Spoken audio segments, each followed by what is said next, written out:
Very much. Well, for more on all this, let's bring in Brian Hook. He's former U.S. Special Representative for Iran, and Brett Velicovich, former Army Special Ops Intel Analyst, Fox News contributor, and founder of Power Us.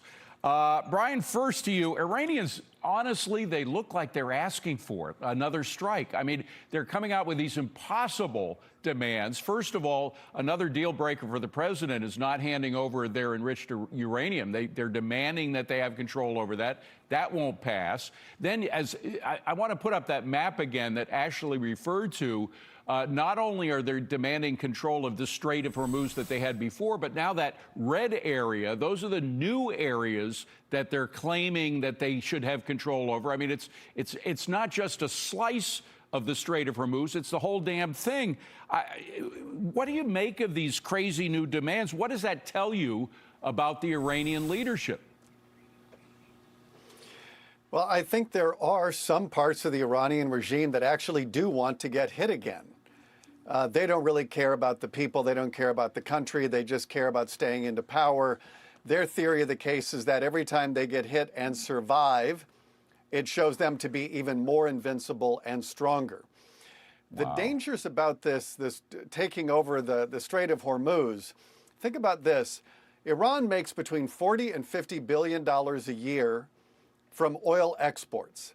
JP Morgan released a report a day or two ago showing that if Iran is able to charge anywhere between $1 million and $2 million per tanker, that will mean $70 to $90 billion in new revenue. That would be almost twice what they're making in oil.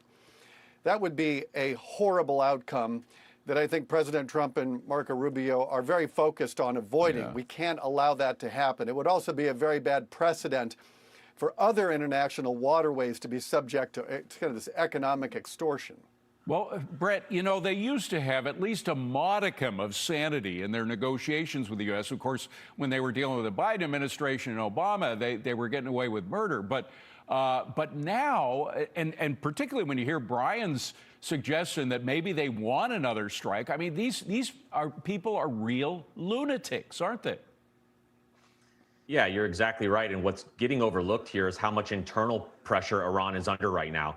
The internet blackouts that they've had, that tells you the regime is worried about instability in its own country. Governments do not cut off tens of millions of people from the global internet for months because they feel strong and secure. They do it because they fear unrest, economic anger, and loss of control. And their economy right now is getting squeezed. Online businesses are collapsing, commerce is slowing. The regime is trying to control the flow of information while projecting strength externally. And that's not confidence to me, that's vulnerability. Right. But the biggest issue here overall is credibility, right? Iran is claiming it still controls the Strait of Hormuz. And that's exactly why the United States cannot afford to look hesitant right now. This is one of the most important energy checkpoints in the world. And if Tehran believes it can threaten global shipping every single time negotiations get difficult, then oil markets, supply chains, global trade, they all become hostage to Iranian leverage. And so America has to make it clear that freedom of navigation is non-negotiable. Right. The world economy cannot function if rogue regimes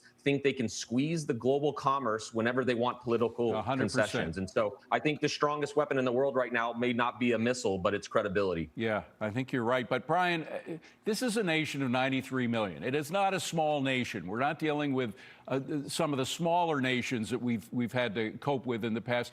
And right. as Brett was just saying, I mean, you have this internet blackout going on, which means that commerce has come to a standstill. You can't have any kind of international business without access to the internet for supply to get into the supply chain, to deal with your buyers as well as your producers abroad. I mean, what is happening to Iran internally right now? Well, the internet blackout is obviously economically disastrous. Imagine if the United States didn't have the internet on for 2 months. And that's what they're dealing with in Iran. And so it's been a huge economic drag for them. I think the principal reason the regime is doing this is to prevent people from communicating so that they can mobilize and protest like they did in December and January. They had 5 million people turn out to protest. And then now we're in this situation where with turning out the internet, it makes it much harder for the Iranian people to mobilize. That's the principal reason they're doing it. Yeah. But the regime is paying a very high economic cost when they do that. Well, but if, again, the people are paying such a high cost. I'm just wondering, Brett, is it possible that this is stirring up discontent to the point where people may go out, damn the internet, damn the possibility of snipers. We just can't take this anymore. Well, I hope so. I think in the end, I've always said that it's going to be the Iranian people who, in the end, change this regime. It has to be them, and we need to support them, be a force multiplier for them through our American military power. Iran at the highest levels, they only respect power, not ambiguity. The reason Tehran's even back at the table at all right now is because the United States military reestablished credibility. And I think the most important thing here is that this ceasefire right now happened under overwhelming American pressure and restored deterrence. And the Iranian people need to understand that this may be the best time they've ever had to change this regime. We cannot hand them survival.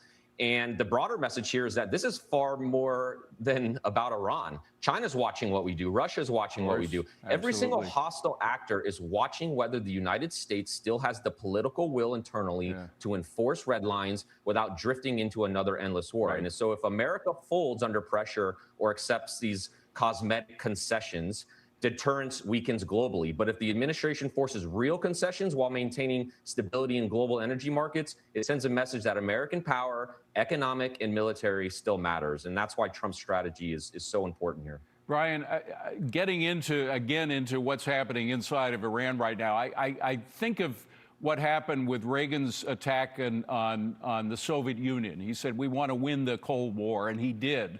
Didn't happen during his presidency, but it happened right after, during Bush.